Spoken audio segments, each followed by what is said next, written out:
బంధుమిత్రులందరికీ హృదయపూర్వకంగా అభినందనలు. ఈరోజు మక్తల్ నియోజకవర్గ ప్రాంతంలో ఒక విద్యా సంబంధమైన విషయంలో పాల్గొనడానికి ఇక్కడికి రావడం జరిగింది. వస్తున్న సందర్భంలో మహబూబ్ నగర్లో కూడా మా బంధుమిత్రులందరినీ కూడా కలిసి వెళ్తున్న సందర్భంగా ఈనాడు తెలంగాణ ముదిరాజు మహాసభ రాష్ట్రంలో అనేక కార్యక్రమాలు నిర్వర్తిస్తూ ముదిరాజుల యొక్క అభ్యున్నతి కోసం పనిచేస్తున్న నేపథ్యం అందరికీ తెలిసిన విషయమే. గత సంవత్సరంన్నర కాలంగా మేము ముదిరాజులకు ఇచ్చిన హామీలు ఏదైతే ఈ ప్రభుత్వం కామారెడ్డి డిక్లరేషన్లో ఇచ్చిన హామీలు ఉన్నాయో, ముదిరాజులను BCD నుంచి ఏకి కలుపుతామని, దాన్ని 6 నెలల్లో అమలు చేస్తామని వారు వాగ్దానం చేయడం జరిగింది. దాని మీద మేము ప్రభుత్వంతో అనేక సందర్భాల్లో విన్నవించడం జరిగింది.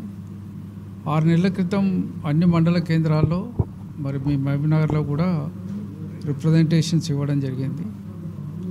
ప్రస్తుతం అందరూ శాసనసభ్యులకు, శాసన మండలి సభ్యులకు, పార్లమెంట్ సభ్యులకు, స్థానిక మంత్రులకు అందరికీ కూడా, స్థానికంగా ఉండే మంత్రులకు కూడా రిప్రజెంటేషన్స్ ఇవ్వడం జరుగుతుంది. బహుశా ఈ నెలాఖరుకు గౌరవ ముఖ్యమంత్రి గారిని కూడా కలిసి దాని మీద మరొకసారి రిప్రజెంటేషన్ ఇచ్చి దాన్ని వెంటనే పరిశీలించమని కోరడం కూడా జరుగుతుంది. ఇటీవల కాలంలో శాసన మండలి సమావేశాల సందర్భంగా నేను సభలో కూడా ప్రస్తావించినాను.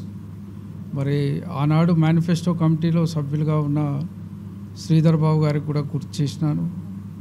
బలహీన వర్గాల మంత్రి పొన్నం ప్రభాకర్ గారిని కూడా రిక్వెస్ట్ చేయడం జరిగింది. ఎందుకంటే 2004 మరి కాంగ్రెస్ పార్టీ మేనిఫెస్టో రాసినప్పుడు నేను కూడా మేనిఫెస్టో సబ్ కమిటీలో అప్పుడు సభ్యుడిగా ఉన్నాను. 2014 కమిటీలో కూడా సభ్యుడిగా ఉన్న నేపథ్యం కూడా ఈ సందర్భంగా గుర్తు చేసినాను వారికి. మరి ఇప్పటికైనా ఇచ్చిన వాగ్దానాన్ని నిలుపుకొని కార్యక్రమాలు చేయాల్సిందిగా మేము కోరుతున్నాం. ఈ రాష్ట్రంలో BC జనాభాలో అత్యధిక జనాభాగా ఉన్న ముదిరాజులు అనేక రంగాల్లో వెనుకబడి ఉన్న విషయాన్ని స్పష్టంగా మన కళ్ళకు కట్టినట్టు కనపడుతుంది. మీరు ఉదాహరణకు ఇలా రాజకీయాల రంగంలోనే చూసుకుంటే శాసనసభలో ఒక శ్రీహరి గారు ఉన్నారు, శాసన మండలిలో నేను ఒక్కరిని ఉన్నా, పార్లమెంట్లో ఈటల రాజేందర్ గారు ఒక్కరే ఉన్నారు. అంటే ఇంత గొప్ప సంఖ్య ఉన్నప్పటికీ కూడా మా సంఖ్య ఎంత ఉన్నదనేది ఇది ఒకటే, ఎంత తక్కువ స్థాయిలో ఉన్నామని చెప్పడానికి ఇది ఒక ఉదాహరణగా ఈ సందర్భంగా నేను మనం చేస్తున్నాను. అదేవిధంగా టికెట్లు ఇవ్వని సర్పంచుల దగ్గర మేము ఒక 10% గెలిచి వస్తున్నాం. కానీ ఎంపీటీసీ జెడ్పీటీసీలకు వచ్చేటప్పటికి వాటిని కార్పొరేటర్లకు వచ్చి టికెట్లు ఇచ్చే స్థాయికి వచ్చేటప్పటికి 1-2% మించని పరిస్థితికి వచ్చింది. మరి ఈ స్థితి నుంచి మేము ఎదగాలన్నా, మరి సరైన పరిస్థితి రావాలన్నా మాకు ఆర్థిక పరంగా, సామాజిక పరంగా, రాజకీయ పరంగా కూడా రిజర్వేషన్లో మాకు సరిపోయే వాటా రావాలి. మేము ఎంతనో మాకంత వాటా రావాలి. ఇవాళ రాహుల్ గాంధీ దేశమంతా తిరుగుతూ ఆయన నినాదాలు ఇస్తున్నాడు.